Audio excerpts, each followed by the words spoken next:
Bismillahirrahmanirrahim. Assalamualaikum warahmatullahi wabarakatuh. Pada kesempatan ini kita akan belajar materi bab 2, yaitu tentang hidup tenang dengan kejujuran, amanah, dan istiqomah. Adapun submaterinya adalah mari berperilaku jujur.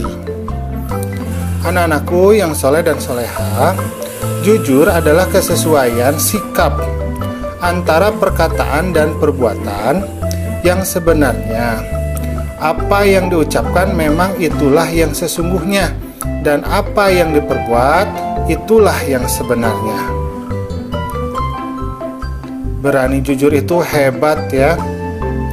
Dalam agama Islam setidaknya dikenal itu ada 5 jenis sifat jujur yang harus dimiliki oleh penganutnya, yaitu yang pertama adalah sidik al-qalbi, merupakan sifat jujur yang penerapannya ada pada niat seseorang. Yang kedua adalah sidik al-hadith, merupakan sifat jujur yang penerapannya ada pada perkataan yang diucapkan.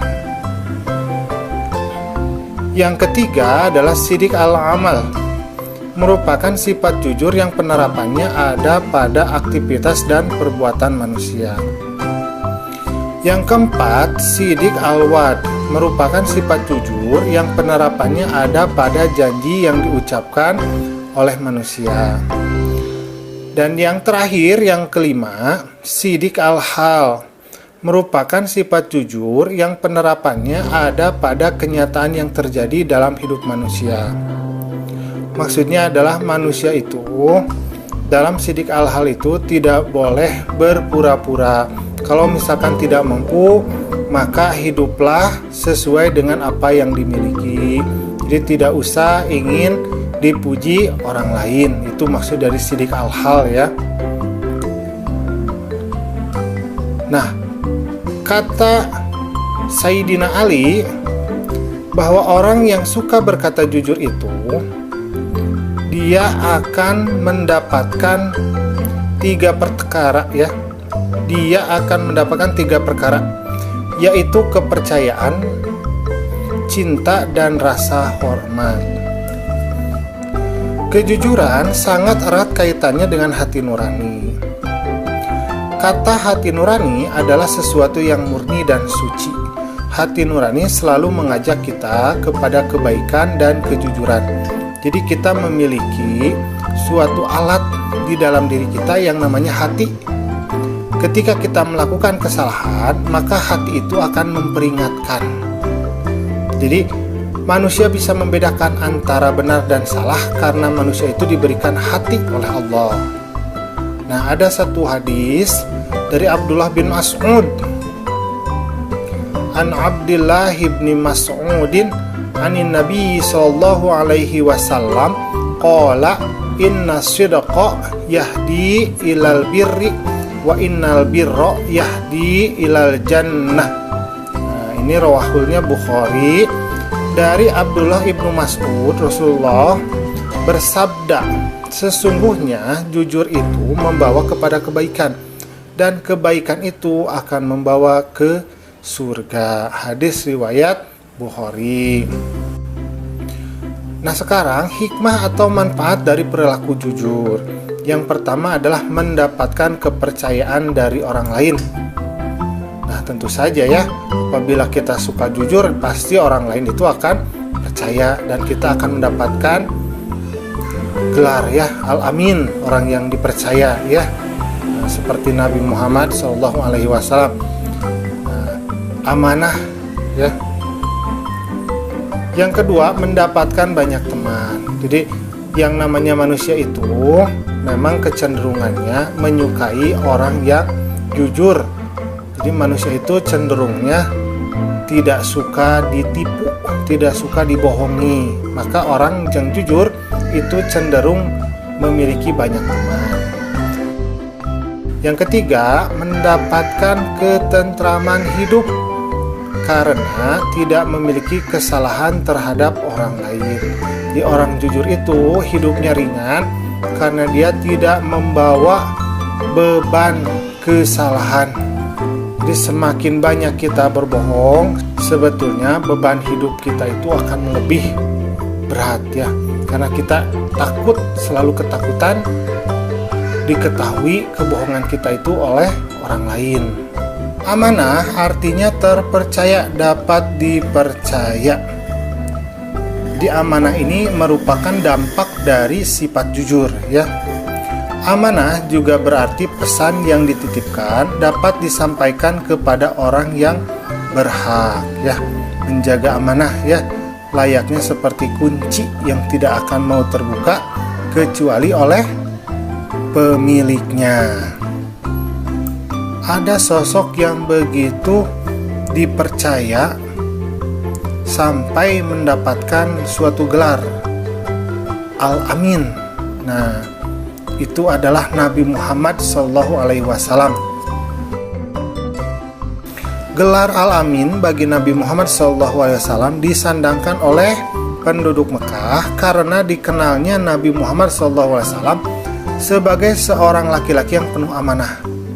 Dia mampu dipercaya orang lain, jujur dan dapat dipercaya. Nah, bahkan sedari muda ya, dari usia 12 tahun itu sudah mulai ikut berdagang kecil-kecilan, dan ketika usia 25 tahun itu sudah berjualan ke kota Syam, memperdagangkan bukan barang milik Nabi sendiri tetapi milik seorang saudagar perempuan kaya yang kelak nanti akan menjadi istrinya, namanya adalah Khadijah binti Khuwailid namanya. Amanah berkaitan erat dengan tanggung jawab. Orang yang menjaga amanah biasanya disebut orang yang bertanggung jawab. Sebaliknya, orang yang tidak menjaga amanah disebut orang yang tidak bertanggung jawab. Ada sebuah hadis dari Ibnu Umar, dikatakan An ibni Umar radhiyallahu anhu anin nabiyyi sallallahu alaihi wasallam, kullukum ra'in wa kullukum mas'ulun an ra'iyatihi fal amirul ladhi 'alan nas ra'in 'alaihim wa huwa mas'ulun anhum. Rawahul Bukhari wa Muslim. Dari Ibnu Umar radhiyallahu anhu, Rasulullah SAW bersabda, setiap kalian adalah pemimpin dan akan dimintai pertanggungjawaban atas kepemimpinannya. Seorang kepala negara adalah pemimpin dan akan dimintai pertanggungjawaban perihal rakyat yang dipimpin. Maksudnya, karena kita memiliki tugas sebagai khalifatul fil ard ya, sebagai pemimpin di muka bumi, maka kita itu selaku manusia itu memang dilahirkan untuk menjadi pemimpin, minimal untuk diri kita sendiri. Jadi membawa tubuh, pikiran, akal, hati kita itu menjadi lebih baik. Nah, sekarang macam-macam bentuk amanah. Yang pertama adalah amanah terhadap Allah Subhanahu wa Ta'ala. Ini merupakan penghambaan kita terhadap Allah Subhanahu wa Ta'ala, sehingga kita mau mengerjakan apa-apa yang diperintahkan oleh Allah, kemudian menjauhi apa-apa yang dilarang oleh Allah, karena sesungguhnya diri kita ini adalah milik Allah ya.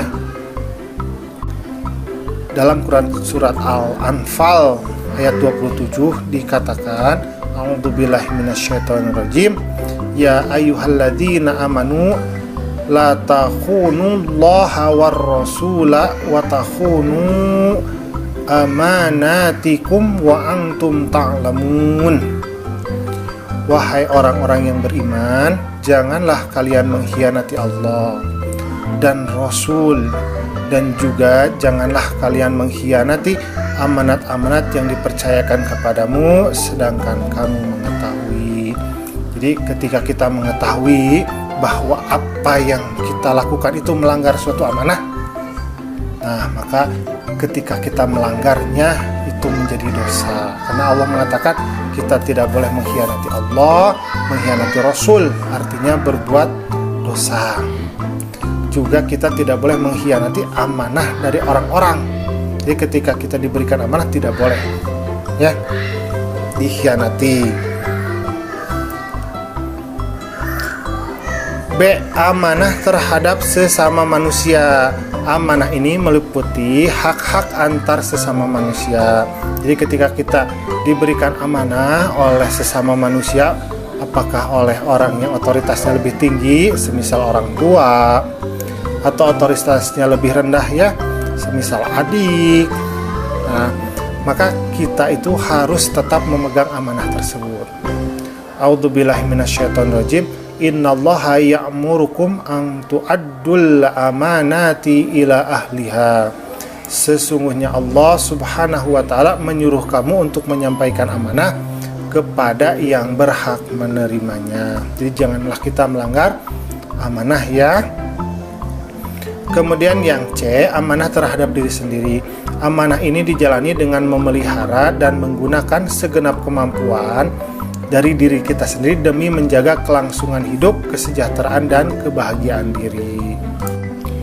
Nah, ini ada surat dari Al-Quran, yaitu Quran surat Al-Mu'minin ayat ke-8 yang mengatakan A'udzubillahi minasyaitonirrajim walladzina hum li amanatihim wa ahdihim ra'un. Dan sungguh beruntung orang yang memelihara amanah-amanah dan janjinya. Jadi kata Allah bahwa orang yang mampu memelihara amanah itu adalah orang-orang yang beruntung karena dipercaya oleh Allah, dipercaya oleh manusia, itu akan mendekatkan diri kepada kesuksesan di dunia maupun di akhirat. Nah, sekarang kita akan berbicara tentang hikmah dari amanah. A. Dipercaya oleh orang lain. Jadi hikmah yang pertama itu adalah tentu saja orang yang amanah itu akan dipercaya orang lain. Ini merupakan modal yang sangat berharga dalam menjalin hubungan atau berinteraksi antara sesama manusia. Jadi kita akan lebih mudah untuk berhubungan, untuk memiliki teman karena orang lain itu percaya kepada kita. Yang B. Mendapatkan simpati dari semua pihak, baik kawan maupun lawan. Jadi orang yang jujur, apakah oleh kawan ataupun oleh lawan, itu tetap akan mendapatkan simpati, penghargaan. Yang C. Hidupnya akan sukses dan dimudahkan oleh Allah Subhanahu wa ta'ala. Jadi orang yang amanah memang cenderungnya akan mengalami kesuksesan dalam hidup karena orang lain itu akan lebih mudah percaya dengan apa yang dikatakannya. Bismillahirrahmanirrahim. Assalamualaikum warahmatullahi wabarakatuh. Pada pembelajaran hari ini kita akan belajar masih di bab 2. Materinya hidup tenang dengan kejujuran, amanah, dan istiqomah. Tetapi submaterinya adalah istiqomah. Bagi kamu yang belum subscribe dulu ya. Pencet tombol like, kemudian share channel apa? Channel Guru Cerdas.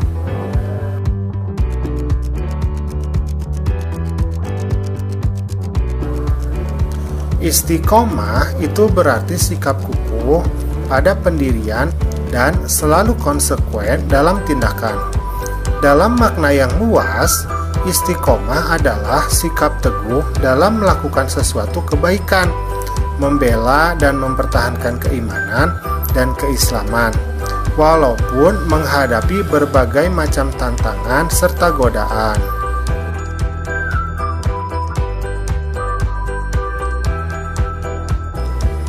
Istiqomah dilakukan hanya untuk kebaikan saja dan kebenaran saja.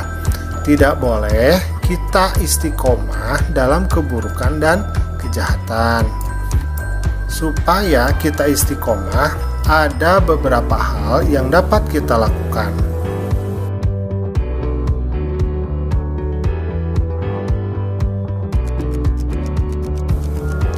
Yang pertama, kita melakukan istiqomah itu karena dengan niat ikhlas karena Allah, tidak ingin dipuji oleh orang, maka insya Allah kita akan menjadi istiqomah.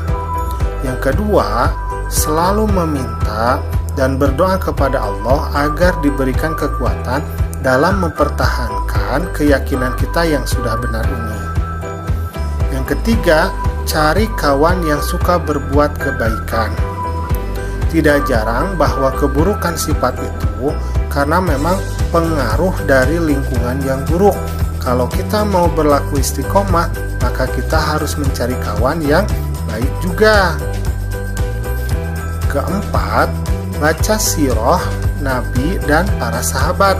Dengan kita mengetahui sifat, sikap, dan kisah dari para nabi dan para sahabat, itu akan menjadi contoh yang baik bagi kita dalam melaksanakan keistiqomahan kita. Dan yang kelima, mulakan secara bertahap. Jadi, kita melakukan istiqomah itu tidak bisa langsung. Manusia itu perlu ada pembiasaan.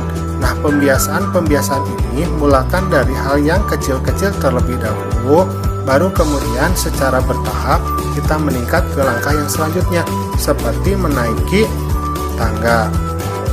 Dalam Al-Quran, Quran Surat Al-Ahqaf ayat 13 dikatakan, A'udzubillahi minasyaitonirrajim, innalladzina qalu rabbunallahu tsumastaqamu fala khaufun alaihim walahum yahzanun. Sesungguhnya orang-orang yang berkata Tuhan kami adalah Allah, kemudian mereka tetap istiqomah, tidak ada rasa khawatir pada mereka dan mereka tidak pula bersedih hati. Nah, sekarang kita akan membahas tentang hikmah dari istiqomah ya.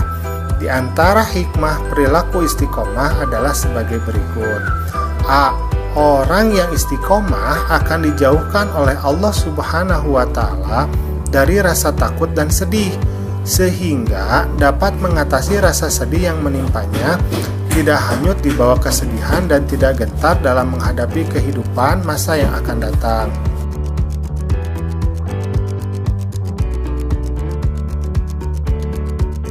B. Orang yang istiqomah akan mendapatkan kesuksesan dalam kehidupan di dunia karena ia tekun dan ulet. Salah satu hal yang disukai oleh manusia adalah sikap rajin. Karena itu, orang yang istiqomah ini cenderung akan meraih kesuksesan di dunia.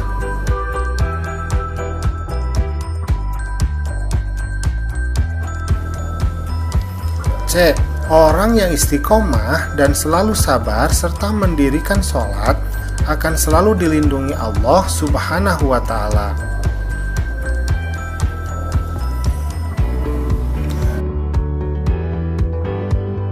Nah, sekarang kita akan membahas mengenai perilaku istiqomah dalam kehidupan sehari-hari ya.